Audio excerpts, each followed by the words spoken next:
Hey, how you doing? All right. Hey, so why don't you tell us what we got here? It's a 1990 R32 GTS-T sedan. Being Sports Aero, SR20, some race wheels, red paint. That's pretty much what it is. Right on. So, what was it like kind of getting this in the States and something? What's the build process with this? The guard to get in the States was really easy. I used a company called GTR Garage. They're no longer around really, but it was pretty much send them money, they send me the car. Nice. I didn't have to do with any of the paperwork or anything like that. And then I wanted a black car, both black. And I crashed it like almost 2 years ago. And I decided to change everything whenever I crashed it. So red paint, changed the motor, changed the wheels, just changed everything on it pretty much after that. So, Well, mind if we pop the hood? yeah, sure. All right, let's go. Let's check it out. You mind if I see the camera? Awesome. Thank you. It's stock. It's literally just a stock swap. If something broke, I can find someone at a track or whatever.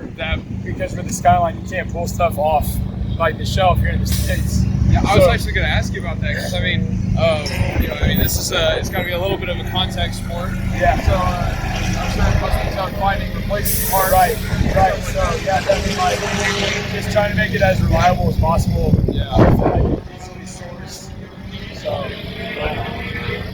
We did a ride along yesterday, and we'll put some footage of that on there too. you want windows up or windows down? Our windows down, man. Let's do it. All right, windows down. You got it. Woo!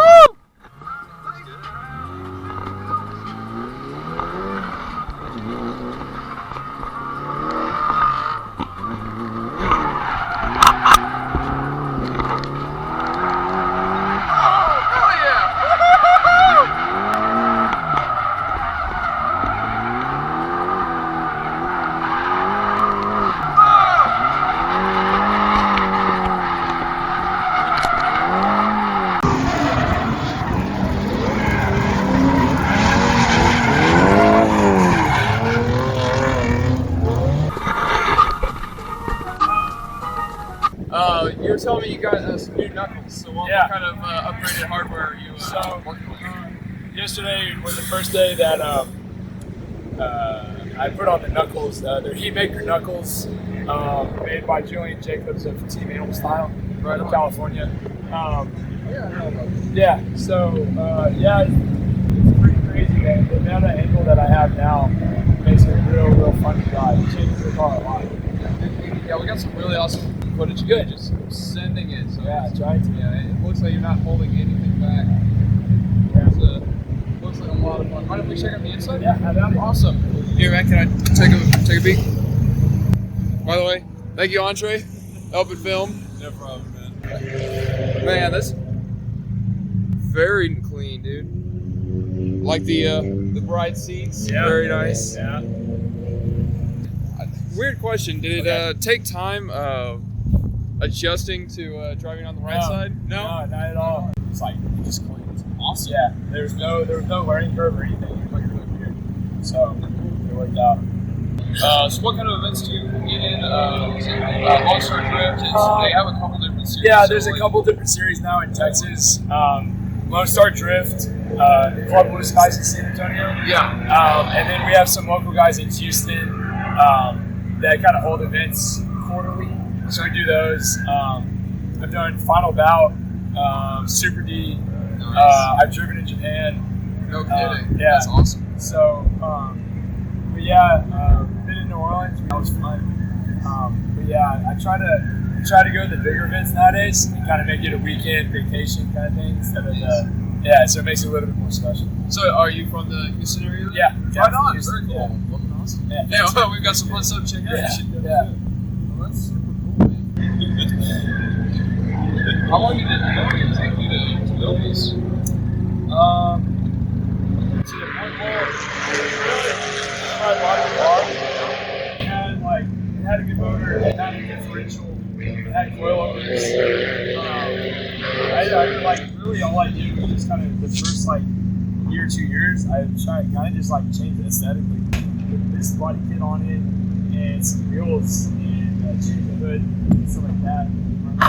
Whenever flat, I kind of just drove it like that for a long time. And then whenever I hit this side, crashed the quarter panel in, that's whenever I like the over fenders on and I added the wings and I put that hood on. I painted it red. I went to white wheels. Swapped the S on instead of RB. It took so long. And I was like, by the time I get the car back, I want it to be completely different. Okay. Like completely different. So went from the inline 6 to a 4-cylinder. I went with bright red paint instead of black paint. Did all the fits, like the hood, the wings, all that stuff. Just try to make it like super aggressive. So Nice. yeah.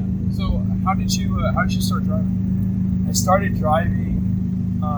Actually, let's see. I guess it was like 2011, 2012. I had a 350Z, and I met up with some guys in Houston, Texas, that they had a 350Z as well, and one of the guys wanted to trade exhausts with me. Oh, wow. So yeah, sure. Like let's trade trading exhausts, and they're like, hey, do you want to go watch some drifting? And I was like, yeah, sure, whatever, because I was pretty far away from where I was going to school at the time. So I just hung out with them, and it just clicked. And they kind of like showed me like, oh, dude, you can drive your Z, like you should drift it and stuff like that. And I was in college. I was like, man, this is my only car. If I wreck it, whatever. And they're like, dude, you're never gonna wreck it. So went to a couple events, and the 350Z is a good drift car, but aesthetically not what I like, right? No, I get right? you. So I like the older Japanese stuff. So that's whenever I built an S13. And, JDM line. Parked the whole car out, like the shell, everything, like gone.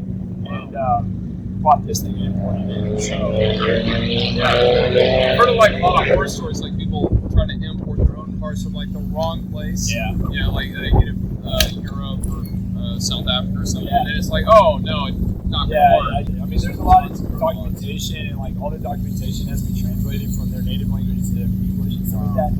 So, but GTR drives like here with no problem at all. Like those dudes were like really good. It's like, oh yeah, here's they found my money for the car and stuff like that. Nice. And I got it in auction pictures. It was so easy.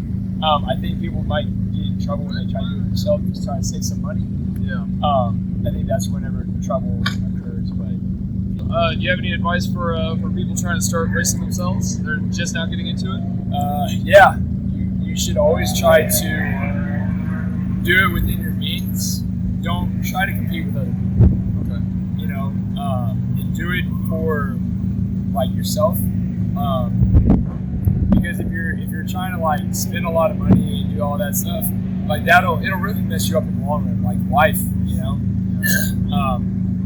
I have friends that literally they have to like quit for several years just because they want it now and they spend so much money and get credit card debt and then they get stuck in debt for a long time and they really have to take time away from what they really love to get themselves back. Do it moderately, just like hang out and just do it real nice. It should be no problem. I heard about one guy, by the way, he financed it. He took out a loan, Yeah.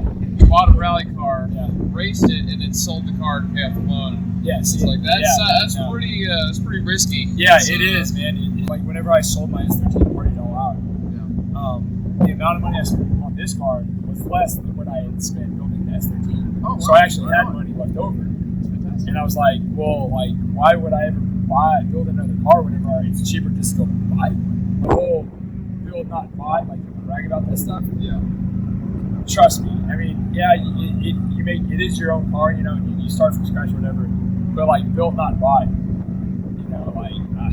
It's a lot of dollar signs It to is. go along Yeah, with that saying. You don't realize how much, like a little bit of hardware you need. Like, that's bolts. You get lost in that kind of money. Yeah. Do it within your own means, and don't sacrifice like life for a hobby kind of thing, right? Like, make sure you have a good foundation and then build upon it.